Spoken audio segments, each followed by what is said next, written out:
அனைவருக்கும் வணக்கம். இது கதைக்கான நேரம். என் வாழ்க்கையின் அர்த்தம் நீயே. நகரத்தில் வாழும் குணாவிற்கு அழகான கிராமத்து பெண் கனிகாவுடன் பெற்றோர்களால் நிச்சயிக்கப்பட்டு மிக சிறப்பாக திருமணம் நடக்கிறது. கணவனும் மனைவியும் ஒருவருக்கொருவர் உயிருக்கு உயிராய் நேசிக்கின்றனர். அவளுக்காக தன் உடை, நடை, பேச்சு இப்படி எல்லாவற்றையும் மாற்றிக்கொண்டான் குணா. தினம் காலையில் எழுந்ததும் கனிகாவின் முகத்தில்தான் முழிப்பான். இரவு 7 மணிக்கெல்லாம் வீட்டிற்கு வந்து விடுவான். ஞாயிற்றுக்கிழமை என்றாலே குணா கனிகாவிற்கு தீபாவளிதான். அப்படிதான் கொஞ்சிக் கொண்டு விளையாடுவார்கள் குணாவும் கனிகாவும். அவளுடன் சேர்ந்து நடனம் ஆடுவது, வீட்டில் இருவரும் ரோமியோ ஜூலியட் நாடகம் நடிப்பது, இப்படி ஒரு குழந்தை பிறக்கும் வரை சந்தோஷமாக இருந்தனர். ஒரு பெண் குழந்தை பிறந்த பிறகு குணாவிற்கு வேலையில் பதவி உயர்வு கிடைத்தது. அன்றிலிருந்து அவர்களுக்குள் சிறு இடைவெளி வந்தது. அடிக்கடி சண்டையிட்டு கொண்டனர். வேலை பளுவினாலும் அசதியின் காரணத்தினாலும் அவன் கனிகாவுடன் சரியாக பேசியே 2 மாதங்கள் ஆயிற்று.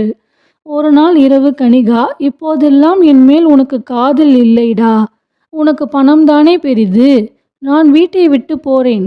என்னை தேடாதே என்று ஒரு கடிதம் எழுதி கட்டிலில் போட்டுவிட்டு கனிகா கட்டிலுக்கு அடியில் ஒளிந்து கொண்டாள். வீட்டிற்கு வந்த குணா, கதவு ஏண்டி திறந்திருக்கிறது என்று சத்தமிட்டு கொண்டே கனிகாவை தேடுகிறான்.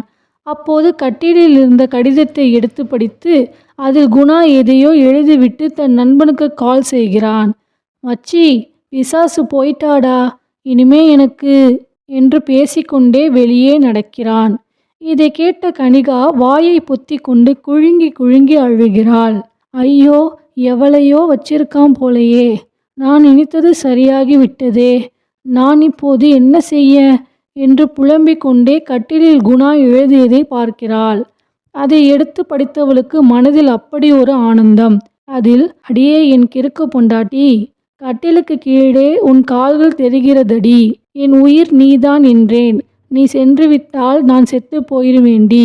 இதை படித்த கனிகா ஓடிக்கொண்டு, டே பொறுக்கி, நான் எங்கும் போகலடா, எங்கடா இருக்க என்று அலறிக்கொண்டே குணாவை தேட தன் மனைவி கனிகாவை பார்த்து கையை நீட்டி சட்டையை விலக்கி தனது மார்பை காட்டி ஒரு சொட்டு கண்ணீரை வடிக்கிறான் குணா.